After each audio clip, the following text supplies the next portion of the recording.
नमस्कार दोस्तों, बीपीएससी पाठशाला विद चौहान में एक बार फिर से आपका स्वागत है। जो लास्ट वीडियो था वो मैंने स्ट्रेटजी डिस्कस किया था आप लोगों से कि बीपीएससी के एग्ज़ाम में सिलेबस क्या है और उस सिलेबस के प्री मेंस और इंटरव्यू की तैयारी हम किस तरह से आराम से कम पुस्तकों की सहायता से कर सकते हैं।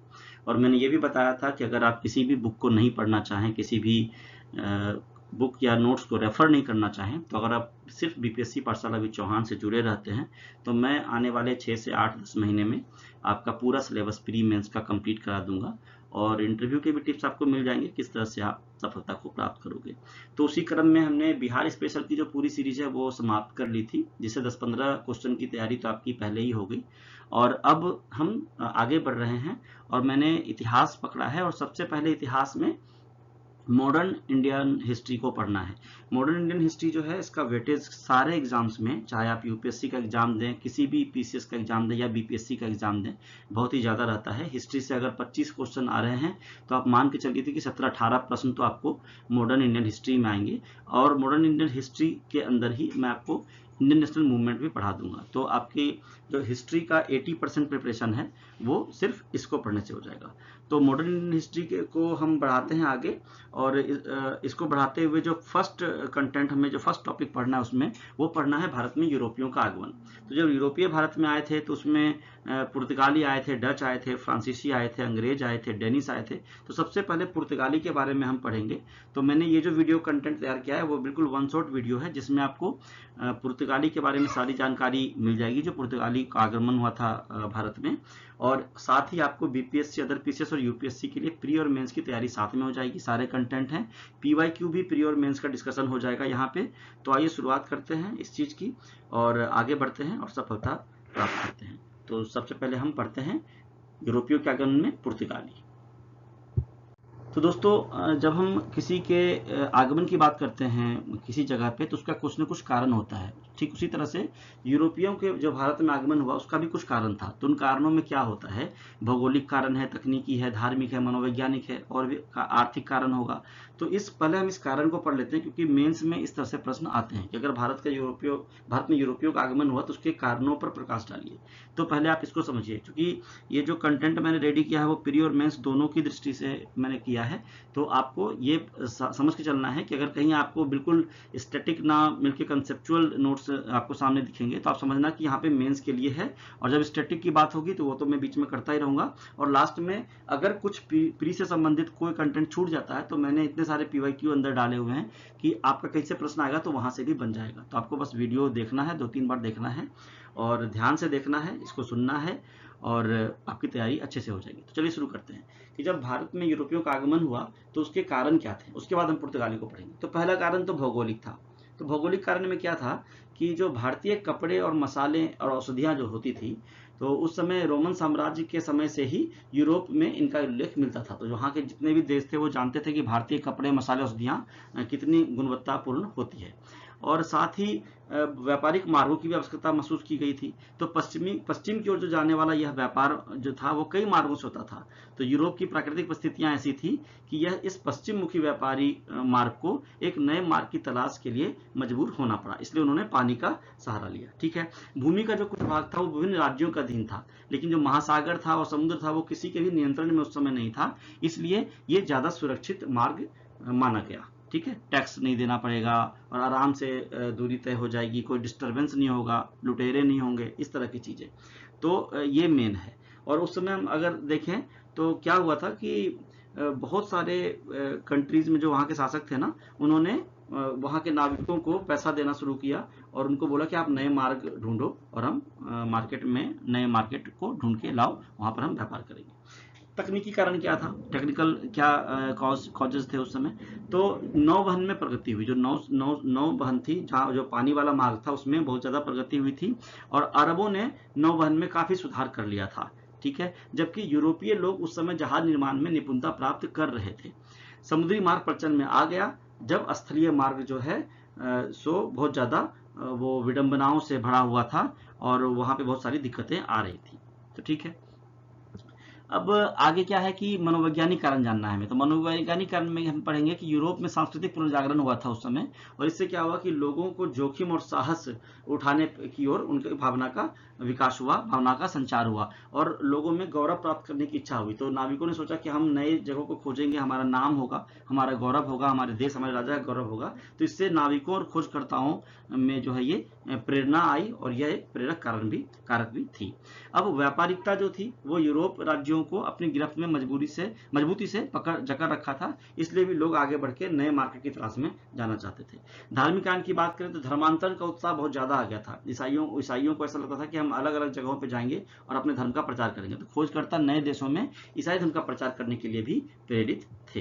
तो ये हमने भौगोलिक कारण पढ़ा, व्यापारिक मार्गों की आवश्यकता पे देखा, तकनीकी कारण पढ़ा, मनोवैज्ञानिक कारण पढ़ा, और धार्मिक कारण भी हमने पढ़ा। अब आगे देखते हैं राजनीतिक कारण क्या था और आर्थिक कारण क्या था। राजनीतिक कारण में देखेंगे कि वेनिस और जेनेवा के जो व्यापारी थे उन्होंने एशिया और यूरोप के बीच व्यापार पर लगभग एकाधिकार प्राप्त कर लिया था, तो बाकी लोग भी उस तरफ आना चाहते थे। और जो ऑटोमन साम्राज्य था जहां पर तुर्क थे, तुर्कों ने क्या किया था 1453 में कॉन्स्टेंटिनोपल कुस्तुतनिया पर कब्जा कर लिया था, और इस प्रकार ऑटोमन साम्राज्य का निर्माण हुआ जो सीरिया से मिस्र तक फैला हुआ था। पुराने मार्गों को भी तुर्की ने नियंत्रण में ले लिया था। इसको मिस्र से भी देखते हैं कि जो 1453 था ना, उसमें ऑटोमन तुर्क जो थे वो पूरी तरह से कॉन्स्टेंटिनोपल पर आधिपत्य कर लिया था, और उसके साथ भारत के साथ वो यूरोपीय व्यापार पर इसका प्रतिकूल प्रभाव पड़ा था। तो ये कारण भी था कि यूरोपीय यहाँ पे आना चाहते थे। और जो एकाधिकार की बात करते हैं तो उस समय लाल सागर मार्ग और भारत के जो भूमि मार्ग थे दोनों पर अरबों ने एकाधिकार कर लिया था, तो उसको भी तोड़ना था। अब उस समय ही जो इटली के जो व्यापारी थे उनका बहुत विरोध होता था। ये मैं अलग से आपको बता रहा हूँ, हर चीज लिखना संभव नहीं है, आप सुनोगे तो उसका नोट्स बना पाओगे। तो जो इटली के पश्चिमी यूरोपीय व्यापारी थे उनके द्वारा भी पारंपरिक भूमि और जो समुद्री मार्ग था उससे भारत के साथ व्यापार करने के वो खिलाफ थे। तो ये सारे कारण जो थे उन कारणों, राजनीतिक कारणों से वो जो है यूरोपीय भारत की ओर कूच करते हैं। ठीक है। अब इसके अलावा पूर्वी यूरोप में ऑटोमन विस्तार, ये मैंने आपको पढ़ा दिया। तुर्की नौसेना के विस्तार से यूरोपीय लोगों को काफी प्रभावित किया था। और 15वीं शताब्दी के अंत में क्या हुआ, स्पेन और पुर्तगाल जैसे शक्तिशाली शासकों वाले केंद्रीकृत राष्ट्रों का उदय हुआ जो एशिया के साथ व्यापार करने के इच्छुक थे। और पुर्तगाल और स्पेन के जो राजा थे वो नाविकों को, खोजकर्ताओं को समर्थन देते थे कि आप जाओ और नए मार्गों की तलाश करो, समुद्र के रास्ते नए देश की तलाश करो, वहां हम व्यापार करेंगे। अब आर्थिक कारण क्या थे, तो यूरोप में क्या हुआ था, कृषि क्षेत्र का काफी विस्तार हो गया था, उन्नत हल आ गए थे और वैज्ञानिक रूप से फसल चक्रण होने लगा था। ठीक है, इससे तीव्र आर्थिक विकास हो गया कृषि क्षेत्र में यूरोप का। अब मसालों और काली मिर्च की मांग बढ़ने लगी, और इसकी मांग इसलिए बढ़ रही थी क्योंकि इससे मांस स्वादिष्ट बनता था। जो यूरोपियन है वो मांसाहारी होते हैं ईसाई लोग, और काली मिर्च और मसालों के डालने से मांस ज्यादा स्वादिष्ट हो जाता है। तो और मसालों की सबसे ज्यादा जो है वो ज्यादा जो उपजाऊ जमीन वो कहाँ पे थी, वो भारत में थी, इसलिए इधर आना चाह रहे थे वो। अब यूरोपीय और एशियाई टोल और करों में लगातार वृद्धि होती गई, जिससे लाभ में कमी आ गई थी, और लाभ को अधिकतम करने के लिए नए व्यापार मार्ग खोजने का प्रयास सार्थक हो गया, मतलब खोजना वो चाहते थे। और इस तरह से हम देखते हैं कि यूरोपियों का भारतीयों की तरफ या भारत की तरफ आगमन होता है। ठीक है, तो क्या होता है कि जैसे जैसे भारत की तरफ वो आएंगे वैसे वैसे उनको मसाले, कालीन, रेशम, ये सब चीजें मिलनी शुरू हो जाएगी। इससे उनका जो है व्यापार भी बढ़ जाएगा और आवश्यकताओं की भी पूर्ति हो जाएगी। इस तरह से इन्होंने व्यापारिक मार्ग को खोजना शुरू किया था। ठीक है, तो मेन रूप से हम देखें तो हम ऐसे पॉइंट वाइज भी समझ सकते हैं इसको कि जहाज निर्माण में प्रगति हुई थी, और नौवहन जो था, नौवहन उसमें भी लंबी यात्राओं को संभव बना दिया था नौका के द्वारा। उसका पुनर्जागरण आ गया था जो कि 15वीं शताब्दी के दौरान यूरोपियों के मन में रोमांच भर दिया था, और वह था कि अब तो उद्यम की भावना, उद्योग की भावना उत्पन्न हो गई थी उनके अंदर। यूरोपीय अर्थव्यवस्था तेजी से बढ़ रही थी और इसलिए भी वस्तुओं की मांग बढ़ रही थी, और ये सब जो नई भावनाएं हुई ना, इसी के परिणाम स्वरूप नई भौगोलिक खोजों की जो है समझ आई उनको, और वो आगे आते हुए भारत की तरफ पहुंचते हैं। तो चलिए आगे देखते हैं वीडियो में और क्या। अब हम क्या करेंगे, एक एक करके उन सारे यूरोप के देशों के बारे में विस्तार से जानेंगे जो भारत में आए और यहाँ पर व्यापार फैलाया।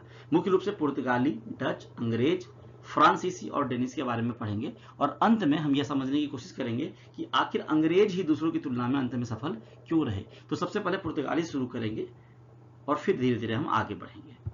तो यहाँ कंटेंट जो मैं आपको बताना चाह रहा हूँ उससे पहले कुछ आप कहानी जैसा कुछ समझिए कि क्या हुआ था कि 1494 ईस्वी में स्पेन का ही एक नागरिक था, उसका नाम था कोलंबस। वो भारत की खोज के लिए यात्रा आरंभ करता है, लेकिन वो भारत ना पहुंच के अमेरिका पहुंच जाता है। तो उसने अमेरिका की खोज कर दी।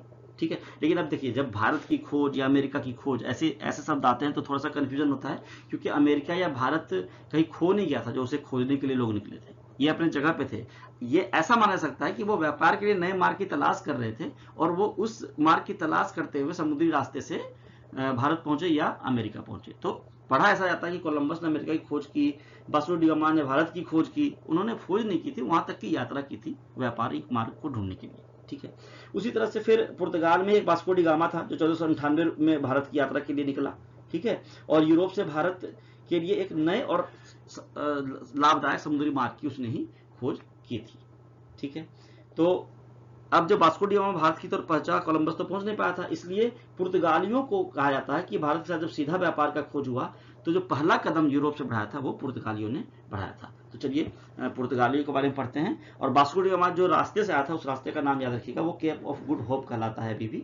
और ये जो रास्ता है वो अफ्रीका के चारों ओर समुद्री यात्रा करते हुए वो भारत के पश्चिमी तट पे जो कालीकट बंदरगाह है वहां पे वो पहुंचा था। इसके बारे में आगे डिटेल से भी हम पढ़ेंगे। अभी कंटेंट पे आते हैं और देखते हैं हमें क्या पढ़ना है। तो सबसे पहले शुरू करते हैं पुर्तगाली से। विस्तार की नीति क्या थी उसके बारे में देखते हैं, और गोवा पर कब्जा कैसे किया। तो ये भी मैंने पॉइंट वाइज दिखाया है। अगर आप मेंस में भी आएगा तो लिख देना, यहाँ से प्रश्न पीडी से आएंगे तो आराम से आपसे बन जाएंगे। तो सबसे पहले शुरू करते हैं पुर्तगाली से। तो पहला पॉइंट हमारा है विस्तार की नीति और गोवा पर कब्जा कैसे किया गया, व्यापार पर कैसे कब्जा किया गया। पुर्तगाली प्रशासन जो था वो नीनो डी कुन्हा का क्या योगदान रहा उसमें, और मुगलों के साथ क्या संबंध रहे और अंग्रेजों से उनके क्या संबंध रहे, ठीक है। तो सबसे पहले हम इस तरह से पॉइंट वाइज पढ़ेंगे। अब एक बार फिर से इसको देख लेते हैं कि भारत में पुर्तगाली औपनिवेशिक इतिहास लगभग 450 वर्षों का है। 1510 में वो आए, 1961 तक रहे, ठीक है। और उनकी रणनीति मुख्य रूप से भारत से व्यापार पर एकाधिकार और समुद्री वर्चस्व स्थापित करने पर केंद्रित थे। वो कभी भी भारत पे आके भारतीय शासन करना नहीं चाहते थे जैसा कि अंग्रेज चाहते थे, ठीक है। तो पहले पॉइंट शुरू करते हैं, और पहला पॉइंट है हमारा पुर्तगालियों की विस्तार रणनीति और गोवा पर कब्जा। दोस्तों इस वीडियो में हम पुर्तगालियों के बारे में डिटेल से पढ़ेंगे। अगला वीडियो डच आएगा, फिर अंग्रेज काफी बड़ा है तो अंग्रेज का एक वीडियो आएगा, और फ्रांसिस डेनिस को हम एक वीडियो में पढ़ेंगे। इस तरह से हम यूरोप के इतिहास को यूरोप का जो आगमन है भारत में उसको हम 3-4 वीडियो में कंप्लीट करेंगे। वीडियो थोड़ा लंबा होगा, डिटेल से होगा, प्री मेंस के डिस्कशन होंगे, इसलिए आपको ध्यान से देखना है, क्योंकि एक बार आपने इसको अच्छे से पढ़ा फिर आपको अलग अलग तरह से अलग अलग जगह पे कंटेंट पढ़ने की जरूरत नहीं पड़ेगी। तो पहला पॉइंट हमारा है पुर्तगालियों की विस्तार नीति और गोवा पर कब्जा। कब किया था? 1510 में, ठीक है। तो पुर्तगाली गवर्नर अल्फांसो डी अल्बुकर्क इसका नाम आता है। यहाँ पे मैं एक छोटा सा कंटेंट आपको दे देता हूँ, वहां से प्रश्न हालांकि कम आते हैं लेकिन फिर भी अगर आ जाता है तो आप उसको डील कीजिएगा। एक था फ्रांसिस्को डी अल्मीडा जो 1505 से 1509 के बीच का उसका माना जाता है। तो वो क्या था, वो पहले भारत में आया था। तो 1505 में फ्रांसिस्को डी अल्मीडा को पुर्तगाल का राजा था, उसने भारत में पहले पुर्तगाली वायसराय के रूप में नियुक्त किया था, ठीक है। अब ये जो अल्मीडा था उसने अदन, हरमुज और मलक्का पर आधिपत्य कर लिया था, और भारत में अरब व्यापार को नष्ट करने के लिए इसको कहा गया था, ठीक है। अब अरब ज्यादा बढ़ रहे थे भारत में, तो इसे कहा गया कि आप उनको भी नष्ट करो, ठीक है। अब क्या हुआ कि उसे पुर्तगाली राजा द्वारा भारत में पुर्तगाली प्रशासन को मजबूत करने के लिए कहा गया था। ये मुख्य चीजें आपको समझनी है, ठीक है। इसकी मुख्य जो उपलब्धियां रही है वो एक चौल का युद्ध रहा है 1508 में, ठीक है, और नीले या शांत जल की नीति इसी ने अपनाई थी। तो फ्रांसिस्को डी अल्मीडा जो है, फ्रांसिस्को डी अल्मीडा, इसके बारे में इतना ही आपको जानना है, ज्यादा डिटेल से आपको पढ़ने की जरूरत नहीं है। हुआ क्या था, चौल के युद्ध में अल्मीडा जो है वो पराजित हो गया था और उसका बेटा भी यहीं पे मारा गया था। तो और अगले ही वर्ष क्या हुआ, 1509 में अल्मीडा जो है वो नौसैनिक बेरे को उसने पराजित कर दिया था, तो संयुक्त नौसैनिक बेरे को। तो इस तरह से अल्मीडा जो है वो यहाँ पे अपना कार्य करता है और फिर वापस हो जाता है, ठीक है। अब आता है अल्फांसो डी अल्बुकर्क। इस यहाँ से मैंने शुरुआत इसलिए करी है क्योंकि पुर्तगाली गवर्नर जो था अल्फांसो डी अल्बुकर्क, इसको अल्फांसो कहीं पे अफोंसो लिखते हैं तो आप अल्फांसो पढ़िएगा, अल्फांसो द अल्बुकर्क। ये 1509 से 1555 के 1509 से 15 तक रहा था, लेकिन 1510 में इसका योगदान ज्यादा है, इसलिए मैंने 1510 ऊपर में रखा है। गोवा पर कब्जा किया था इसने। तो पहला पॉइंट हम यहाँ से शुरू करते हैं, पुर्तगालियों की विस्तार रणनीति और गोवा पर कब्जा। पुर्तगाली गवर्नर अल्फांसो डी अल्बुकर्क को भारत में पुर्तगाली साम्राज्य का वास्तविक संस्थापक माना जाता है। अल्बुकर्क ने समझा कि केवल व्यापारिक कोठियां काफी नहीं है। उन्होंने बोला कि प्रादेशिक आधार की आवश्यकता है यहाँ पे, और वे हिंद महासागर में अरब व्यापारियों के वर्चस्व को तभी तोड़ पाएंगे, ठीक है। नवंबर 1510 में क्या किया, अल्बुकर्क ने बीजापुर का सुल्तान था यूसुफ आदिल शाह, उससे गोवा को छीन लिया, और विजयनगर के मित्र और स्थानीय सरदार तिमोजी ने इसमें उसकी मदद की थी, ठीक है। तो गोवा को छीनने में यूसुफ आदिल शाह से गोवा को 1510 में छीनने में अलबुकर्क की मदद किसने की थी? तो वो विजयनगर के उसका मित्र था और स्थानीय सरदार तिमोजी ने उसकी हेल्प करी थी। ये आपको ध्यान रखना है प्री के पॉइंट ऑफ व्यू से। अलबुकर्क ने ही गोवा को एक प्रमुख नौसैनिक आधार दिया और प्रशासनिक केंद्र बनाया, मतलब राजधानी बनाया। ठीक है। अलबुकर्क ने पुर्तगाली सैनिकों को स्थानीय महिलाओं से विवाह करने के लिए प्रोत्साहित किया ताकि भारत में एक अस्थायी पुर्तगाली आबादी बनाई जा सके।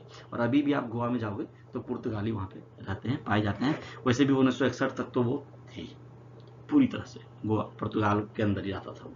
ठीक है। अब आगे देखते हैं अगला पॉइंट क्या है। अगला पॉइंट है व्यापार पर कब्जा। व्यापारिक एकाधिकार कैसे किया पुर्तगालियों ने? ठीक है। तो पुर्तगालियों ने उन्नत नौसेना और तोप खाने का उपयोग करके व्यापार पर अधिकार किया। एक कार्टेज प्रणाली थी, वो ऐसा था कि वो समुद्री लाइसेंस जैसा प्रणाली था। तो उसके तहत क्या होता था, भारत और अरब के जो भी जहाज थे उनको पुर्तगालियों से कार्टेज खरीदना पड़ता था, और अगर इसके बिना चलते थे जहाज तो उसको पुर्तगाली लोग जब्त कर लेते थे। तो इसके बारे में आपको समझना है।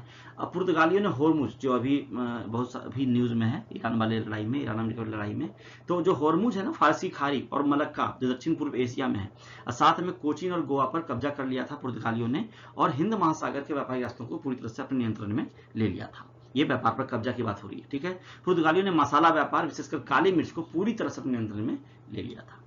तो ये दूसरा पॉइंट है, व्यापार पर कब्जा। ये मेंस और प्री दोनों से के लिए महत्वपूर्ण है।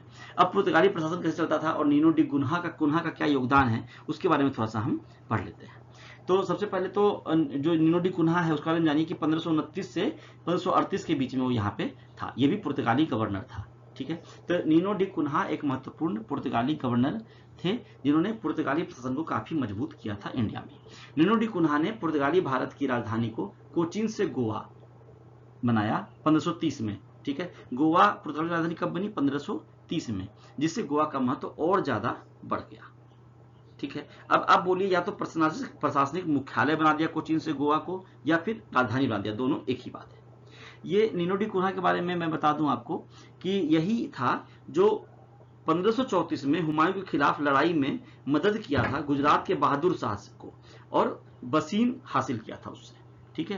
तो पुर्तगालियों ने जहां पर लिखा ना बेसिन या बसीन, तो बेसिन या बसीन और दीव में किला बनाने का अधिकार प्राप्त किया था। बसीन की संधि कहते हैं उसे 1534 में हुआ था। उन्होंने हुगली बंगाल में भी पुर्तगाली बस्तियां स्थापित की थी। ठीक है। तो ये जो नीनो डी कुन्हा है उसने गुजरात के सुल्तान बहादुर शाह के साथ संघर्ष किया और कूटनीति के माध्यम से दमन और दीव को हासिल किया। यही मैंने अभी आपको बताया था कि 1534 में इसने हुमायूं के खिलाफ लड़ाई में उसकी मदद की थी। ठीक है। तो ये चीजें आपको जाननी है। ठीक है। अब जो है वो गुजरात के शासक बहादुर शाह को धोखे से एक पुर्तगाली जहाज पर बुला के इसने मार भी डाला था। ये भी एक कहानी आती है, ये भी आपको पढ़ना है। और जो लास्ट में मैंने लिखा है कि उन्होंने हुगली बंगाल में पुर्तगाली बस्तियां स्थापित करी थी, तो ये भी आपको याद रखना है। तो ये प्री और मेंस के लिए आपको पॉइंट्स मिल गए। आगे देखते हैं क्या है चौथा पॉइंट है मुगलों और अंग्रेजों के साथ उसके कैसे संबंध गिनेंगे पुर्तगालियों के। सबसे पहले जब मुगलों के साथ पढ़ते हैं तो शुरुआती दौर की बात कर लेते हैं। तो यहाँ पे मैंने कंटेंट में ये लिखा है कि पुर्तगाली मिशनरी अकबर के दरबार में आए। शुरुआती संबंध सौहार्दपूर्ण थे और पुर्तगालियों ने मुगल साम्राज्य से व्यापारिक रियायतें हासिल की। अकबर के निवेदन पे या आमंत्रण पे या बुलावे पे पुर्तगाल गोवा से ईसाई धर्म प्रचारक आए थे, जेसुएट मिशनरी कहते थे उसको। और 1580 में आए जो ये मिशन आया था उसमें जो मुख्य रूप से दो प्रमुख पादरी आए थे, उनका नाम याद रखिएगा, रोडोल्फो एक्वाविवा और एंटोनियो मांसरेट। और इसके साथ तीसरा एक पादरी भी आया था जिसका नाम था फ्रांसिस्को हेनरिक।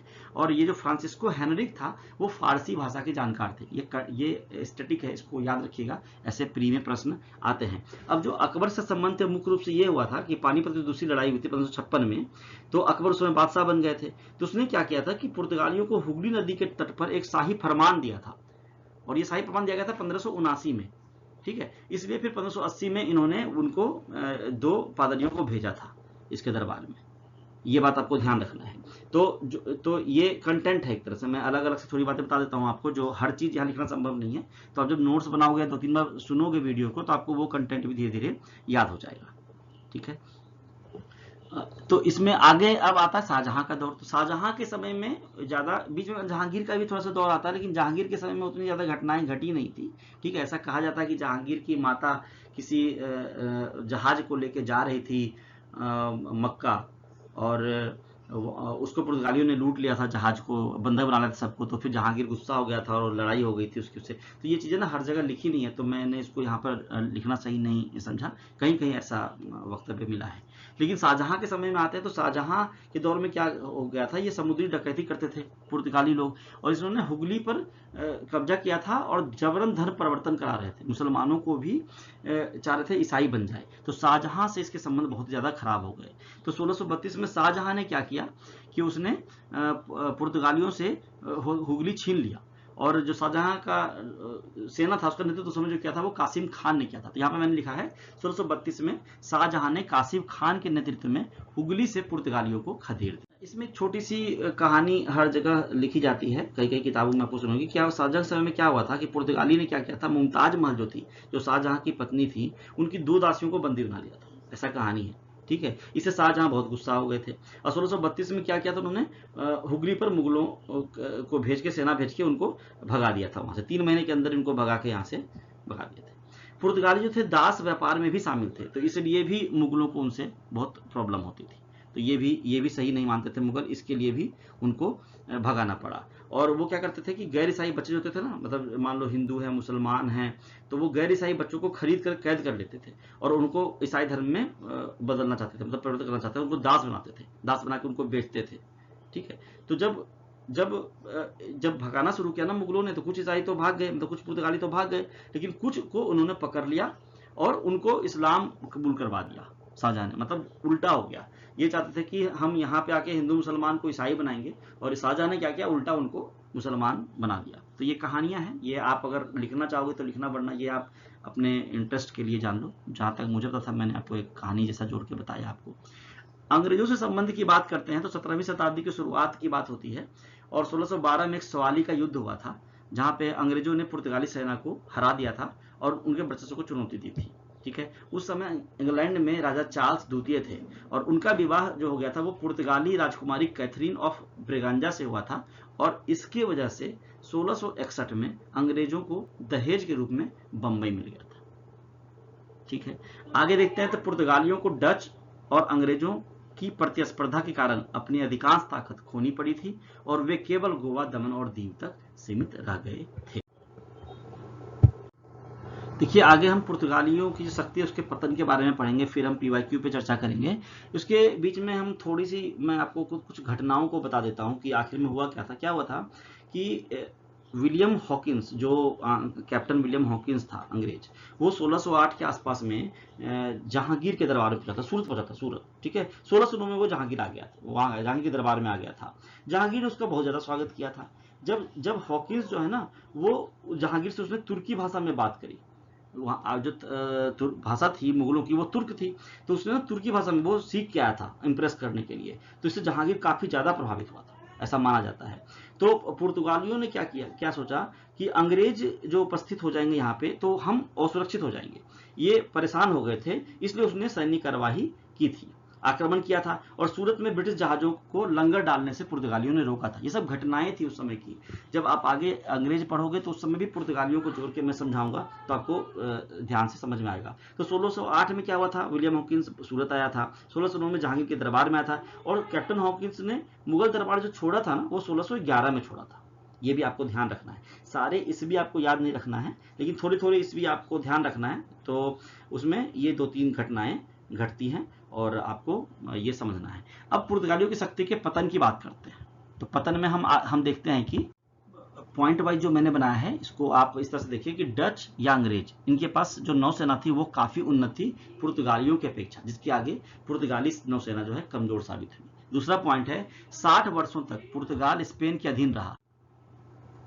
तो 60 वर्षों तक जो पुर्तगाल है ना, वो स्पेन के अधीन रहा था। इससे क्या हुआ, पुर्तगाली हितों को नुकसान हुआ, और स्पेन के दुश्मनों जो ब्रिटेन और डच थे ना, उसके निशाने पर आ गए थे यहाँ पे भारत में। ठीक है, पुर्तगाली व्यापारियों पर वहां के राजा का बहुत ज्यादा नियंत्रण था, और राजा वहां का काफी निरंकुश भी था, ये भी आप जानिए। ठीक है, स्थानीय निवासियों को जबरन ईसाई बनाने का प्रयास किया गया, हिंदू मुस्लिमों के मंदिरों को नष्ट करने किया। इससे क्या हुआ कि भारतीय शासकों और जनता, जो भारत की यहाँ की जनता है, उसके बीच में उन्होंने अपना विश्वास खो दिया था। ठीक है, पुर्तगाली अधिकारी और व्यापारी भी भ्रष्ट हो गए थे, पैसे ज्यादा हो गए थे उनके पास। ये डकैती और लूटमार की नीति अपनाते थे जो कि सही नहीं थी लंबे टाइम तक टिकने के लिए। और पुर्तगाली व्यापार था जिसको कासा दा इंडिया बोलते थे, उसके द्वारा नीति होती थी। जो अंग्रेजों का जो निजी ज्वाइंट स्टॉक कंपनी जैसे ईस्ट इंडिया कंपनी थी उसकी तरह लचीला और कुशल नहीं था, वो ना बहुत ज्यादा निरंकुश होकर काम करवाते थे इन लोगों से, व्यापारियों से। मराठा शासकों की बात करें तो विशेषकर गोवा में और मुगल बादशाह शाहजहां जो हुगली से खदेड़ दिया था पुर्तगालियों को, इसकी वजह से भी उनकी शक्ति को बहुत बड़ा झटका लगा और इस तरह से पुर्तगालियों की शक्ति का भारत में पतन हो गया था। और थोड़ा सा अगर आप इसको अलग से जानना चाहें तो आप बोल सकते हैं कि वो जो जहाज निर्माण होता था उस समय, जो नौसेना जो थी अंग्रेजों के पास, उसकी तकनीक में भी ये पिछड़ने लगे थे। ठीक है, डेनिश और ब्रिटिश जो थे वो दोनों ने मिलकर इनके व्यापार को आघात पहुंचा था। नहीं सिर्फ अंग्रेज, डेनिश भी अंग्रेज साथ मिलकर इनको आघात पहुंचा रहे थे कि इनको भगाओ यहाँ से। ठीक है, और जो चार्ल्स द्वितीय को मिला था वो बम्बई दहेज वाला जो मामला है, वो भी इनको परेशान कर रहा था। इस तरह से धीरे धीरे इनकी शक्तियां कम हुई और प्रतिष्ठा इनको मिली नहीं और ये धीरे धीरे छोड़ के भारत को चले गए, क्योंकि धर्म सहिष्णु भी नहीं थे। हालांकि वो तो अंग्रेज भी आगे आके नहीं होंगे, लेकिन फिर भी पुर्तगालियों का जो तेजी से धर्म परिवर्तन करवाना दूसरे धर्मों के लोगों का ईसाई में, इससे जनता और यहाँ के शासक वर्ग में काफी असंतोष था और ये भी एक कारण बना इनके पतन का। अब हम PYQ MCQ की बात कर लेते हैं कि प्री एग्जाम में किस तरह से प्रश्न आते हैं, और एक बार प्रैक्टिस कर लेंगे तो कहीं से प्रश्न आएगा तो हम उसे अच्छे से डील कर पाएंगे। चलिए आइए देखते हैं क्या है PYQ में। तो पहला जो PYQ है वो है आपका, भारत में पुर्तगाली शक्ति का वास्तविक संस्थापक कौन था? यूपीएससी बीपीएससी में ये पूछा गया है। तो अल्बुकर्क था, जिसने 1510 में गोवा जीता था। ठीक है, किस पुर्तगाली गवर्नर ने 1530 में मुख्यालय कोचीन से गोवा स्थानांतरित किया? बीपीएससी एसएससी में पूछा गया प्रश्न है, वो थे नीनो डी कुन्हा। ठीक है, पुर्तगालियों द्वारा हिंद महासागर में काटज प्रणाली का अर्थ क्या था? तो व्यापार करने के लिए परमिट था वो। आंसर है बी, व्यापार परमिट या लाइसेंस। चौथे की तरफ चलते हैं। गोवा को पुर्तगालियों से कब मुक्त करा गया? 19 दिसंबर 1961 को। ऑपरेशन का नाम था ऑपरेशन विजय। ठीक है, बंगाल में पुर्तगालियों को हुगली से किसने खदेड़ा? शाहजहां ने। मैं इसको पढ़ा चुका हूं 1632 में। किस वर्ष पुर्तगालियों ने गुजरात के सुल्तान बहादुर शाह से बसीन हासिल कर लिया था? वो था 1534 में, नीनो डी कुन्हा के समय में। ठीक है, आगे पढ़ते हैं। भारत में यूरोपीय व्यापारियों के आगमन का सही कालानुक्रमिक क्रम कौन सा है? तो पहले पुर्तगाली आए, फिर डच आए, फिर अंग्रेज आए, फिर फ्रांसीसी आए। ठीक है, वास्को डी गामा कालीकट के तट पर कब उतरा था? 1498 में, 17 मई डेट था, याद रखिएगा। जब वास्को डी गामा 1498 में कालीकट पहुंचा तो वहां का शासक कौन था? वो जमोरिन था। वो समुद्री राजा कहलाता था वहां का, जमोरिन। ठीक है, समुद्री राजा को भी जमोरिन कहते थे, ऐसा माना जाता है। पुर्तगालियों ने भारत में अपनी पहली कोठी या फैक्ट्री कहां स्थापित की थी? कोचीन में, क्योंकि जब गोवा आया था तो कोचीन से ही गोवा आया था। तो कोचीन में कब की थी? 1503 में। ठीक है, ये थोड़ा मुझे डेट पे थोड़ा सा कंफ्यूजन आ रहा है, फिर भी अभी के लिए आप याद रखिए, कोचीन 1503। किसने भारत में ब्लू वाटर पॉलिसी, शांत जल नीति अपनाई थी? ये आपका फ्रांसिस्को डी अल्मेडा। ये मैंने आपको बताया है, पढ़ाया है बोलने क्रम में। भारत में पुर्तगाली शक्ति का वास्तविक संस्थापक किसने बना था? फिर से आ गया, अल्फांसो डी अल्बुकर्क। 1510 में बीजापुर से गोवा जीता था। पुर्तगालियों ने गोवा पर किस वर्ष अधिकार किया? 1510। ये बार बार पूछा गया, पिछले बार बार आ रहा है रिपीट में। बॉम्बे पुर्तगालियों से अंग्रेज को कब मिला? दहेज के रूप में मिला था 1661 में। ठीक है, हुगली में पुर्तगाली बस्तियों को नष्ट करने वाला मुगल शासक कौन था? शाहजहां। ये मैंने पढ़ाया है आपको। भारत में यूरोपीय शक्तियों के आगमन का सही कालानुक्रम स्थापना के आधार पर कौन सा है? तो पुर्तगाली 1498, डच 1602, अंग्रेज 1600, सूरत 1613 में और फ्रांसीसी 1664 में स्थापना की गई, उसके अकॉर्डिंग ये है। अब PYQ हो गया आपका। अब एक्सपेक्टेड क्वेश्चन जो मेंस एग्जाम के लिए हो सकता है वो क्या हो सकता है? तो इसको इस तरह से देखिए कि अगर प्रश्न पूछता है मेंस में तो इस तरह से पूछेगा कि 16वीं सदी में भारत में शुरुआती यूरोपीय ट्रेड नेटवर्क बनाने में पुर्तगालियों की भूमिका का मूल्यांकन करें। उनकी नीतियों ने तटीय भारतीय समाज पर कैसे असर डाला? वे कौन से कारक थे जिनके कारण यूरोपीय विशेषकर पुर्तगाली का भारत में आगमन हुआ? मैंने कारण बताए हैं आपको पीछे, इसलिए मैंने कहा था कि जो कंटेंट मैं दे रहा हूँ प्री मेंस दोनों के लिए है। भारत में पुर्तगाली सत्ता की स्थापना और उनके पतन के कारण मैंने बताया है पूरे नोट्स में। ब्लू वाटर पॉलिसी क्या थी? पुर्तगाली द्वारा अपनाई गई इस नौसैनिक नीति का भारत के पश्चिमी तट पर क्या प्रभाव पड़ा? आप नोट्स से लिख सकते हो। पुर्तगालियों की धार्मिक नीति और गोवा में इक्विजिशन के सामाजिक सांस्कृतिक प्रभाव की चर्चा करें। आप लिख सकते हो, आंसर आपको पीछे मिल जाएगा। जितने काटज प्रणाली मैंने पढ़ाया है, हुगली वाला संबंध पढ़ाया है, शाहजहां वाला मैंने पढ़ाया है ना। इनके आगमन से नए युग की शुरुआत कैसे हुई, कैसे पश्चिमी यूरोपीय यहाँ पे आए, ये मैंने पढ़ाया। बीजापुर सुल्तान से गोवा अल्बुकर्क ने पुर्तगाल शक्ति कैसे शुरू किया, ये सारा मैंने आपको पीछे कंटेंट में पढ़ा। इसलिए मैंने कहा अगर आप कंटेंट को ठीक से पढ़ोगे तो प्री और मेंस दोनों के नोट्स आप अच्छे से लिख पाओगे। इस तरह से ये टॉपिक यहाँ पे समाप्त होता है। आपने पुर्तगाली के बारे में पढ़ लिया, यूरोपियों का आगमन हो चुका है भारत में, हमारा मॉडर्न इंडियन हिस्ट्री स्टार्ट हो चुका है। अब हम डेली एक एक वीडियोस पे आगे बढ़ते जाएंगे और जल्द से जल्द पूरा सिलेबस कंप्लीट करेंगे और आप प्री मेंस इंटरव्यू तीनों एग्जाम के लिए एक ही जगह पे तैयार हो जाएंगे। तो दोस्तों एक बार फिर से बोल रहा हूँ आपको, चैनल का नाम है बीपीएससी पाठशाला विद चौहान। आपको लाइक करना है, सब्सक्राइब करना है, दोस्तों से, फैमिली से, कुलीग से शेयर करना है। सबको इसका लाभ मिलेगा, कुछ भी यहाँ पर पेड नहीं है, सब कुछ फ्री है। आप चैनल लाइक करोगे, सब्सक्राइब करोगे तो थोड़ा बहुत फायदा मुझे भी होगा, नहीं करोगे कोई बात नहीं, लेकिन आप इसको देखो जरूर, 2-3 बार पढ़ना जरूर, ध्यान से पढ़ना, ध्यान से सुनना, आपको फायदा मिलेगा। आज के लिए इतना ही है, अगले वीडियो में मिलेंगे। तब तक के लिए धन्यवाद आपका अंतिम तक बने रहने के लिए। वीडियो में पढ़ते रहिए, मस्त रहिए।